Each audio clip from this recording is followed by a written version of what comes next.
Стук в ворота, а в ответ тишина. Только в окне проглядывает взгляд самого сурового жителя дома. Сегодня под прицелом специалистов Россети улица Цицкиева в Назрани. Здесь общий долг за свет более 1,5 миллиона рублей. Рейд начинают с первого адреса, будь то задолженность или текучка. С каждым абонентом проводят беседу. Конечно, если откроют дверь.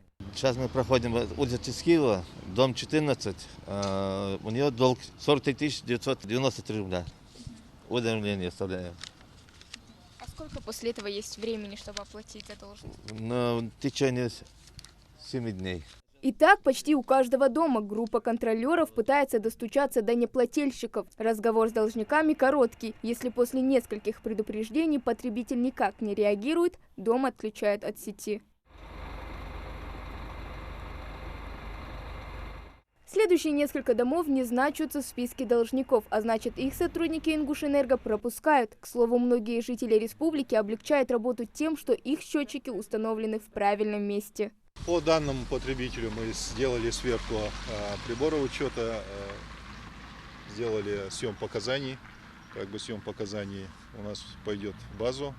Сумма будет выставляться после занесения показаний с прибора учета.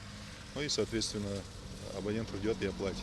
У данного абонента долга нету, текущие показания, текущий долг, добропорядочный абонент. Чаще всего, да, приборы учета у нас находятся внутри домовладения, что нам очень усложняет работу.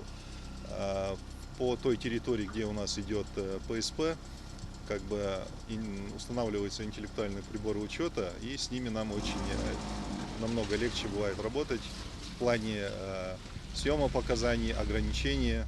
Следующая на очереди семья Пугоевых, дом под номером 37. Здесь абонент исправно платит за свет. Так и сейчас глава семьи решил оплатить сумму на месте. Им выписали чек и квитанцию. Это наш потребитель, да, очень добропорядочный. Порядочный. Ежемесячная оплата у него, ежемесячно 5 000 приходит, ежемесячно получу. подает показания, при выставлении оплачивает всю дебиторскую свою задолженность. Дебиторки у него нету. Нам побольше таких потребителей, таких абонентов. Да, порядочный. Хорошо. Платим регулярно, платим ежемесячно, платим по телефону.